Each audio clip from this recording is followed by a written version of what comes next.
All the lights are off. Wow. Oh my goodness. It's getting real. It's happening. Is it happening? It's happening. About to see the world in action, what we can be, life with no distractions, we'll get away, this is what we waited for. Take my hand, we'll make it somehow, we can't miss out. Act, take one. Hey everybody, thanks for joining us, coming back to our channel. Restart. Restart. Hey everybody, thanks for coming back to our channel. Today we are going to be explaining and diving deep into what RV renovations consist of. And this is something that we've searched high and low before buying and purchasing our RV because we had no idea what it consisted of. Now, I myself have some construction background, so I'm not necessarily afraid of tools and afraid of getting dirty, but I still had no direction and we couldn't find a lot of how-to. So today we're gonna bring to you a how-to on renovating our RV. So before we get into it, we're gonna talk a little bit about the tools necessary to make your RV look the way you want it to. One of the things that we read and found out that there was a huge, I guess it's a diversified topic about whether you roll and brush your walls or you use a paint sprayer. So we like to work smarter, not harder. So we decided to spend a little bit of extra money on the paint sprayer because we found out and thought that we had a week to have our whole RV painted and ready to go before we moved into our fifth wheel. So that's a good point. If you are on a time crunch with painting your RV, it is definitely worth spending the extra money on getting a good quality paint sprayer. Now, if you have time to paint your RV, you can definitely, you know, save on that and roll if you want to do that instead. But yeah, we were on a time crunch. To be honest with you guys, this Graco, this is a Graco True Coat 360. It's an electric paint sprayer. It's $2.99 at Home Depot. Yes, it sounds expensive, but let me just be honest with you guys. It came with 3 or 4 different bags. The cleanup process is very simple on it, and it was such a huge help when it came to renovating and painting our RV. So what we did is before we even got to painting, we spent days preparing. And let me say that again, if you don't prepare the surface, it will look terrible in a couple of months. It'll get everywhere. It will go everywhere. It will not look good. And if you're slightly a perfectionist like me, then you can relate to making sure it looks good. So the tools you need just to prep it is you need a sander, okay? You need painter's tape, you need some sort of degreaser or a disinfectant to wipe the walls down. We used Kills as a paint primer, but before that we used a product TMZ or TMP.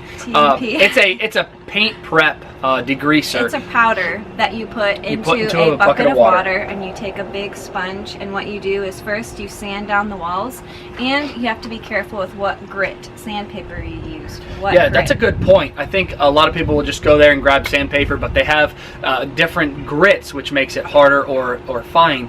So you want like a 220 to 300 or 320 grit sandpaper, so that way it's not rough, but you still can agitate the walls so the paint has something to adhere to. So then you sand all of your walls down first, and then you take the TMP into a bucket and you take the sponge and you wipe down all of your walls, make sure all of that sand, everything is washed off. All the dust and everything's off. And then you take the Kills and well, before you start putting the Kills on, you want to tape off windows, flooring, electrical outlets.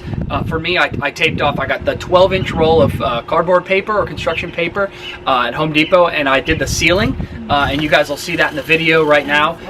And we did the floor as well, so I could overlap and spray the paper essentially, so that way I could get all the cracks and crevices, so make sure I don't have to go back with a brush or with a roller. So we spent almost 3 to 4 days preparing the RV, and it only took about a day and a half to do the painting. So that just gives you a little bit of a perspective as to how time-consuming preparing your RV goes, getting it ready for paint. But the reason why it's so important is because painting it took no time at all. It was effortless. You know, you wear your respirator or your mask to prevent any fume issues later on down in life, which I didn't necessarily do. So I'm going to give you some wisdom on that. Take notes on that. So really, that's what we did. The paint we used, we started out using Kills primer, and we didn't like the way it was sticking to the wall, so we only used the Kills in one section of the RV, and then we just went to a Bare ultra premium paint and primer, satin white, ultra pure white from Home Depot. Satin or eggshell? No, it was satin. So we got that from Home Depot, and we loved the way that it laid out. We did 2 coats around the whole RV, including the cabinets, the interior of the cabinets, and the ceiling at some parts that we did paint. And we've been living in it a little over a month now, and so far it's held up really well. Yeah. I know other people, they swear by another paint brand, and I'm trying to remember what it is. I think it's Sherwin-Williams. Yeah. Yep. A lot of people use the ultra white Sherwin-Williams brand as well and swear by that for their RVs. Yeah. So with this RV renovation, the painting, as you can tell, we've spent a lot of time already just talking about paint. Okay, because when you walk into an RV, this is a 2015 model, it just has dark wallpaper, dark flooring. It's not designed to be a light, full environment. It's meant for weekends and trips, but we're using it as our full-time living, so we wanted it to be light and inviting. So paint is important and can be time consuming, but other things that we did, like we did shiplap in the living room. Okay, for those of you that are interested in shiplap ideas, there are hundreds of shiplap ideas. So the one that I used, which was the most cost effective, was I went over to Lowe's, got a sheet of 1/4 inch finished plywood, and then I cut it into 6-inch increments through a table saw, and then I actually used a cut piece of that 1/4 inch plywood, and that was my spacer in order to space each piece out. I have all rigid cordless tools. Pick what kind you like. Rigid works for me. I have their cordless brad nailer, and that was so simple. I didn't have to worry about hoses, compressors, extra costs in ordering all that and buying all that supplies. So that's what I used when we did the shiplap in the living room wall.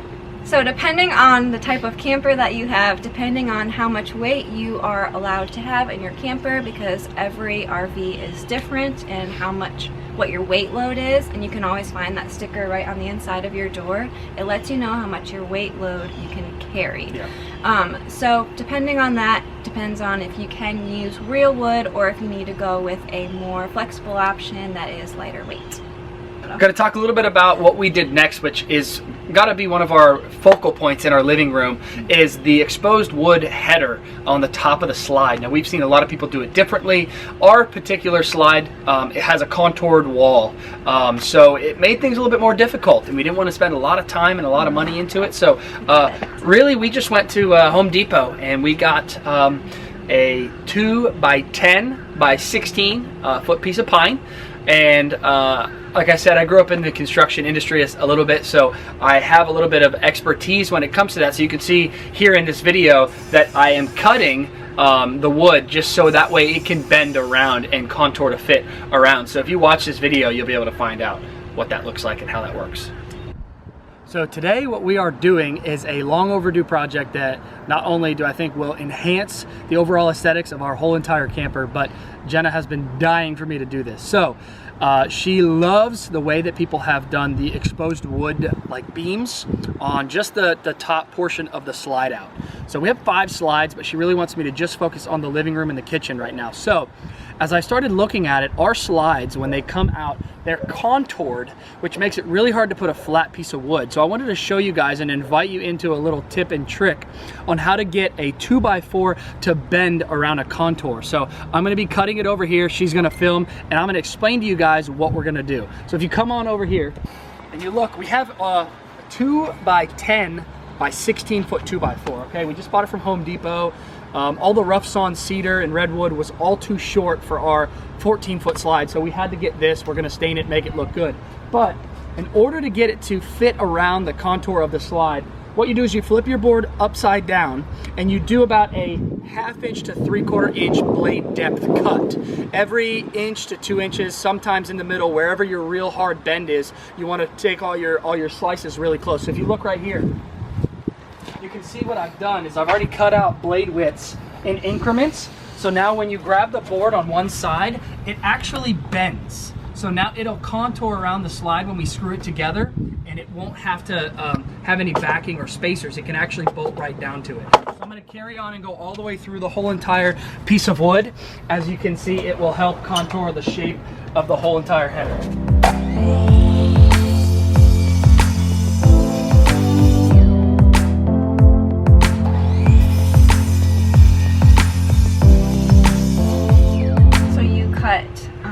Different slivers into the whole piece, so that way it gave it more of a flexibility. That way it could bend. Yeah.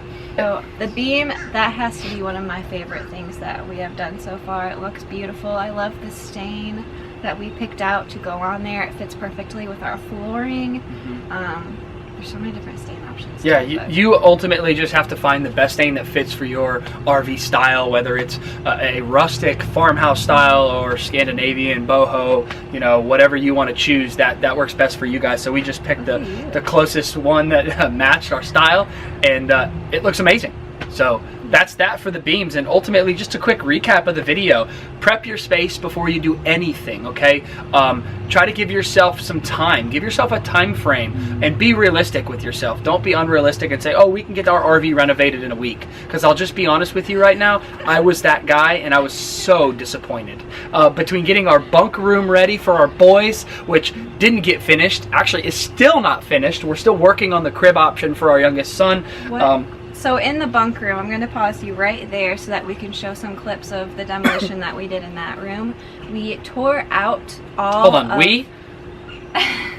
I was at work, and she got bored during nap time. I got bored during nap time, so I just went in there and did a little demo work of my own. But I approve of it. She killed it. And I tore out all of the shelving that was in there. There was a lot of mesh netting. A lot of RVs usually come with that in the bunk room. I didn't want to figure out a way of having to paint around that, and the mesh netting was stapled into the shelving, and so I had to go in with needle nose pliers, and I was trying to rip it all out, and it was taking me forever, so I said forget it. I just ripped all of the shelving out, ripped all of that out in the bunk room. We went in there, painted in there, so we are coming up with different ideas on how to make their boys' room more cool for them, more of a boy room, because we want it to be like a tree house, fun playroom for them, jungle theme. So, and we are still working on the crib that we are doing on one of the bunks, because we have a 10-month-old that will be sleeping up there. So we did that. And oh, also another favorite part of my another one of my favorite spaces in the RV is the brick wall that we put up in there. Oh yeah, good point. Is the faux brick. We got a panel from Lowe's. Home Depot. It's Home Depot? It was Home Depot, yeah.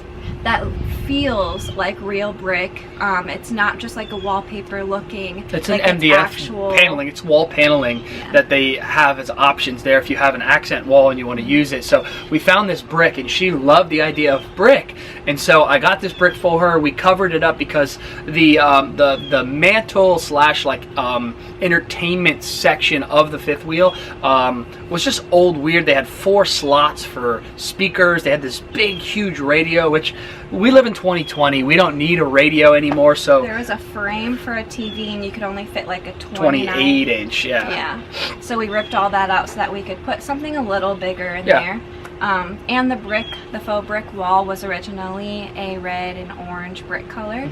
So we decided to paint it over with black, which I love. You'll see how amazing it looks, and I just have to give her 100% of the credit, because I thought you're out of your mind. But with her creative abilities and artistic ways that she has, it came out unbelievable. We put a small little mantle from Target on there. We got to fit a 39-inch TV up there, which is crazy. I know we're living small, but a 39-inch TV versus a 28-inch is like, goes from this to like sitting in your couch and being able to watch TV, which we enjoy once the boys go down. So we like to be able to watch family movie nights. And we have used some wallpaper options. I was never a fan of wallpaper. We grew up in the late 90s when wallpaper was a thing, and then we bought houses in late 2018, 17, and we're like, why are wallpaper in all these houses? It's ugly. But when you move into a space like this and you want something that's durable, that covers the wall without having to paint it, the wallpapering options are unbelievable. And so we've done wallpaper in a lot of areas of the fifth wheel. It's durable, it covers scratches and dents, it covers holes, which is another thing that I never got to mention. If there are holes from a previous owner, guys, there are hundreds of ways to cover holes, but just do your research. Find a spackle or a hole filler that will let paint adhere to it. Because if you get like a clear silicone, like we did, the paint doesn't tend to stick to it even after it's fully dried. So keep an eye on that stuff as well. Still see the holes. So just don't use toothpaste. Yeah, that's weird. So that's kind of it for our renovation video, guys. We're so excited to share this with you, and soon we're going to have a full reveal of what our living space looks like and give you guys more of a walkthrough of the finished product. And we're just so excited. As you can see, we're standing out in Florida still in the 100-degree humid weather. It's November already. It's almost Thanksgiving and it is so hot, but we're so excited to get out and experience some of the weather in the country. But guys, we're excited to pull you with us, and thanks so much for joining us. Make sure to like this video, subscribe, share on any of your platforms. We love to have supporters throughout this, so the best way you can support us is by sharing our content. And guys, remember, life is a journey and the possibilities are limitless. See you guys soon.